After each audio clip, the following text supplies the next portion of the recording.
Today we're going to look at two new world-capable phones from Samsung that are offered through Verizon. The Verizon Saga and the Verizon Renown.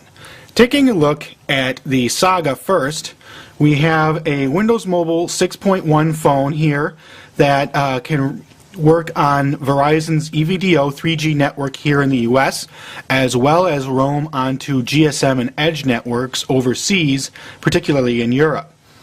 The phone has a nice large form factor that sort of resembles the Blackjack 2. We've got a nice large screen here on the front, and if we zoom in a little bit closer, you'll see a Windows key as well as some standard function keys. The keyboard is well designed, like the way it feels. The buttons have good travel and feedback, and it's easy to differentiate between them as you move your finger from side to side. Looking at the rest of the hardware, we have a volume toggle here, as well as a locking button. On the right side of the phone, we have a dedicated camera key, as well as a hatch for Samsung's proprietary data port and accessory port. On the back, you'll notice the speaker, a camera, and vanity mirror. So, taking off the back cover of the phone, you'll see the SIM card with the Verizon logo on it and the Vodafone logo. You do have to set the phone up ahead of time if you plan to use it overseas. And here is where you can insert the micro SD card if you so choose.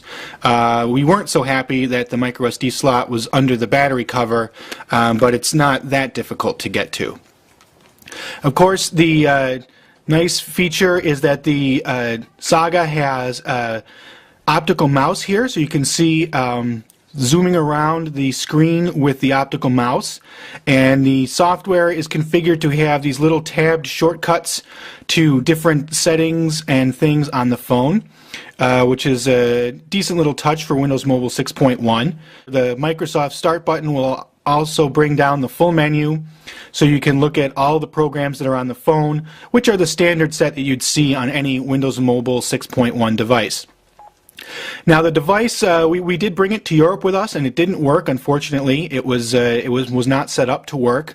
But in our tests here in the United States, call quality was good. The ability to use Wi-Fi to roam onto data networks, local data networks such as hotspots, was also good. And overall, it's a very solid smartphone for Verizon business travelers who would expect to use the phone overseas.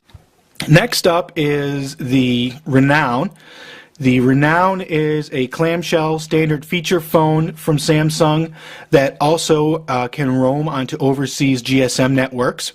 You'll see it has an exterior display along with camera. On the left side of the phone, here's the hatch covering the proprietary data port for Samsung, as well as the volume toggle. And on the right side of the phone, we have a hold key, a camera key, and a hatch covering a 2.5mm headset jack. On the back, there is nothing. So opening this up, standard looking keypad, dial pad here from Samsung, resembles that of a lot of Samsung's other feature phones on the Verizon network. The keys have good travel and feedback. We like the way the ridges help differentiate the keys when you move your hands from side to side. The D-pad's a little funky. You'll see there are 4 nubs here, and also this raised circle in the center.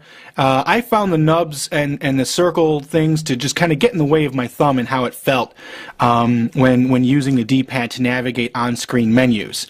You also have a voice key and a speakerphone key.